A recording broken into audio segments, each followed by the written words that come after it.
એક મોટા સમાચાર મોરબીથી મળી રહ્યા છે, જ્યાં વાંકાનેરમાં સોશિયલ ડિસ્ટન્સના ધજાગરા ઉડ્યા। જી હા, પાટીદાર સુપરમાર્કેટમાં લોકોની ભારે ભીડ ઉમટી। લોકોની ભારે ભીડથી સોશિયલ ડિસ્ટન્સનો સત્યાનાશ થયો। મોરબીના વાંકાનેરમાં સોશિયલ ડિસ્ટન્સના ધજાગરા ઉડ્યા। અમે આપને દ્રશ્યો બતાવીશું જેમાં સોશિયલ ડિસ્ટન્સનો સત્યાનાશ થયો છે। જુઓ આ દ્રશ્યો, મોરબીના વાંકાનેરના દિવાનપરાના મેઇન રોડ પર પાટીદાર સુપરમાર્કેટના ઉદ્ઘાટનનું આ દ્રશ્ય જુઓ। અહીં સોશિયલ ડિસ્ટન્સિંગનો સંપૂર્ણપણે સત્યાનાશ થયો। ઉદ્ઘાટનને ગ્રાન્ડ ઓપનિંગ સાબિત કરવાના મનસૂબા સાથે દરેક વસ્તુ 99 રૂપિયાના ભાવે વેચવાની લોભામણી જાહેરાત શું કરી? માનો અહીં મેળો લાગી ગયો। રવિવારના દિવસે ઉમટેલી આ ભીડ ન દેખાય પોલીસને, ન દેખાય જિલ્લા પ્રશાસનને। થોડા ઘણા લોકો માસ્ક સાથે હતા તો કેટલાક માસ્ક સિવાય પણ દેખાયા। જાણે સસ્તામાં બધું જ ખરીદી લઈએ તેમ ભીડે પડાપડી કરી મૂકી। બીજી તરફ ખરીદદારોને જોઈને જાણે બધું જ વેચી દઉં તેમ સુપરમાર્કેટના સંચાલકો હરખાઈ રહ્યા હતા। આ તમામ એ ભૂલી ગયા છે કે અહીં સામાન ખરીદાશે કે નહીં। જો એકાદો પણ સંક્રમિત હશે તો કોરોનાનું સંક્રમણ જરૂર ફેલાશે। આ તમાશો પ્રસારિત કરવા પાછળનો અમારો હેતુ પ્રશાસનની ઊંઘ ઉડાડવાનો છે। જોકે રાજનેતાઓના કાર્યક્રમોમાં આના કરતાં પણ વધારે ભીડ હોય છે, ત્યારે ચૂપ રહેનાર પ્રશાસન એક વેપારીને ત્યાં કેવી કાર્યવાહી કરશે? રાજ્યમાં અનેક ઠેકાણે રાજકીય કાર્યક્રમ થઈ રહ્યા છે, ભીડ એકઠી થઈ રહી છે અને પોલીસ તેમજ જિલ્લા પ્રશાસન ચૂપ છે। આર્થિક ગતિવિધિ થવી જોઈએ, કોવિડ ગાઈડલાઇન્સના નિયમોનું ઉલ્લંઘન કરીને તો ન જ થવી જોઈએ। ગયા વર્ષના અંતમાં ખુદ પ્રધાનમંત્રીએ કહ્યું હતું કે રસી જરૂર આવી રહી છે, પરંતુ સંક્રમણ ગયું નથી। લાગી રહ્યું છે કે નેતાઓ અને આ પ્રકારના વેપારીઓના પલ્લે પ્રધાનમંત્રીના મનની વાત નથી પડી। ખબરદાર, જો કોઈ આ પ્રકારનો તમાશો કર્યો છે તો આપની ચેનલ એબીપી અસ્મિતા સત્યાગ્રહ કરશે અને ન્યાય તેમજ સમાજમાં હિતમાં પ્રશાસનને પણ કાર્યવાહી કરવા માટે અમે મજબૂર કરીશું।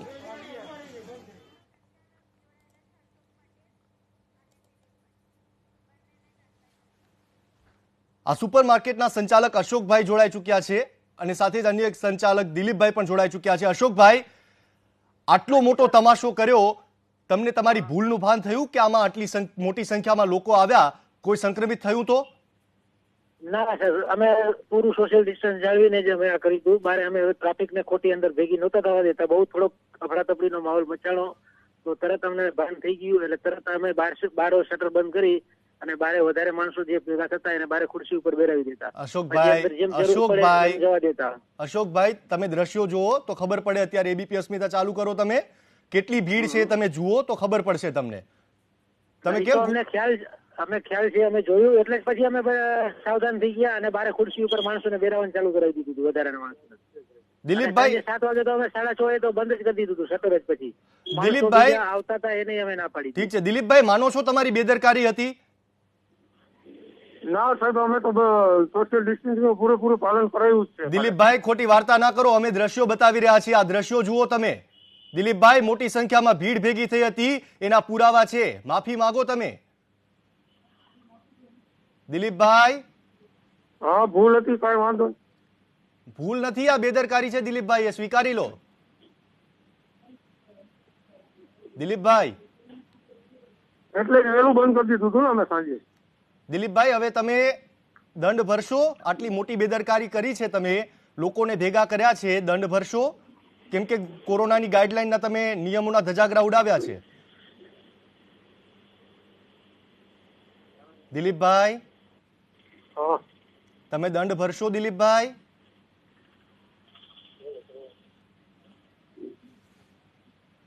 અશોકભાઈ, તમને તો અવાજ આવે છે ને મારો? ધ્યાન હવે તો રાખશો તમે, પણ આજે કર્યું છે તમાશો એનું શું?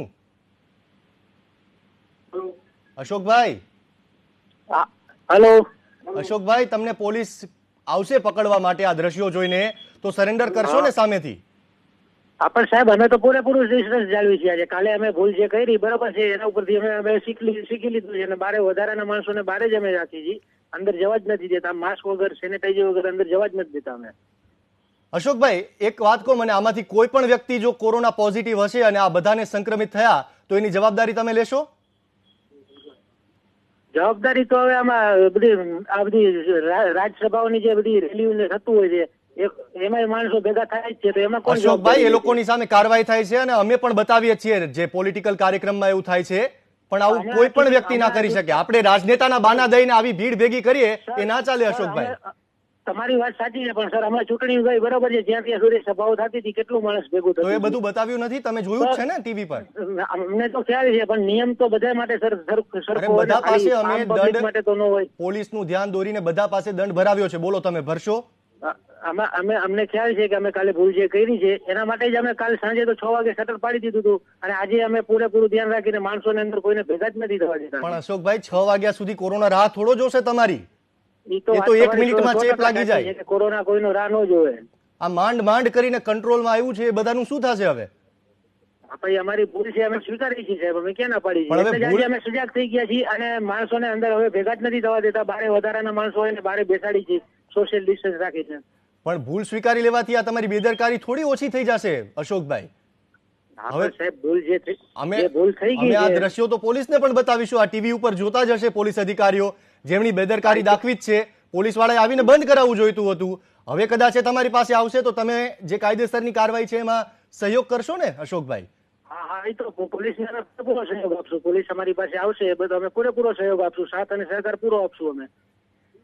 ઠીક અને છે અશોકભાઈ, એવી આશા નિયમનું રાખીએ કે પૂરેપૂરું પોલીસ કરશું. ઠીક છે, એવી આશા રાખીએ કે પોલીસ તમારી પાસે આવે અને તમને દંડ ભરવાનું કહે, તમારી સામે જે કાયદેસરની કાર્યવાહી થાય તો તેમાં સહયોગ આપશો ને બીજી વાર આવી બેદરકારી નહીં કરો, કારણ કે તમે કેટલાય લોકોનો જીવ જોખમમાં મૂક્યો છે. આ તો બસ 5 થી 7 મિનિટના ફૂટેજ છે અમારી પાસે. આખો દિવસ આ પ્રકારની ભીડ થઈ હશે, સોશિયલ ડિસ્ટન્સના ધજાગરા ઉડ્યા હશે. એબીપી અસ્મિતા આવું જ્યારે પણ થશે ત્યારે બોલશે અને જવાબદારો બેદરકાર જે હશે તેને પૂછશે.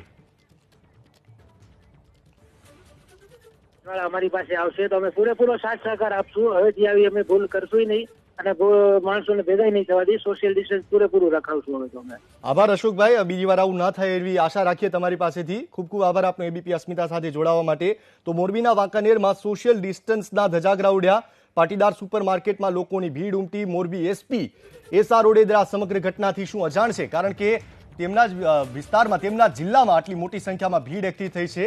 એબીપી અસ્મિતા પર સુપર માર્કેટના સંચાલકોએ ભૂલ સ્વીકારી લીધી છે અને આવું બીજી વાર નહીં કરે તે વાતની પણ ખાતરી આપી છે.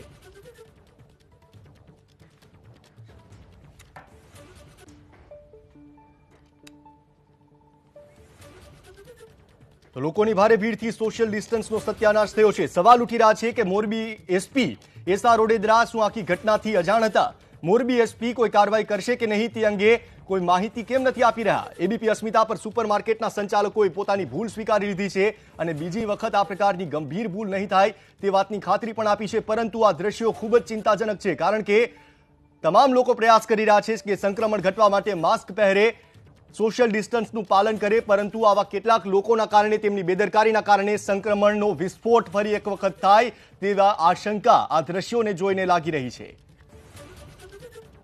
અમારા સંવાદદાતા પાર્થ પટેલ જોડાઈ ચૂક્યા છે. પાર્થ, સૌથી મોટી બેદરકારી આ સંચાલકોથી પણ મોટી બેદરકારી પોલીસની છે. કેમ આટલી ભીડ થવા દીધી? હવે શું કાર્યવાહી?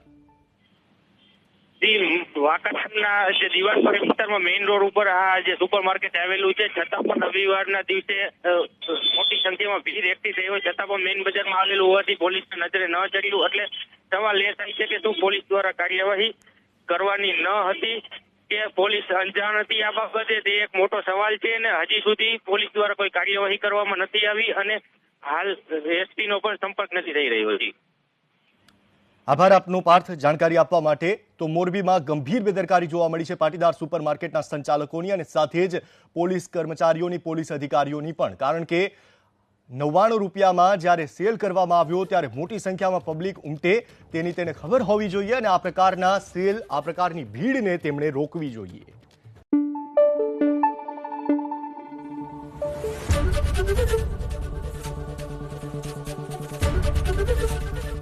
એબીપી અસ્મિતા, ગુજરાતની અસ્મિતા.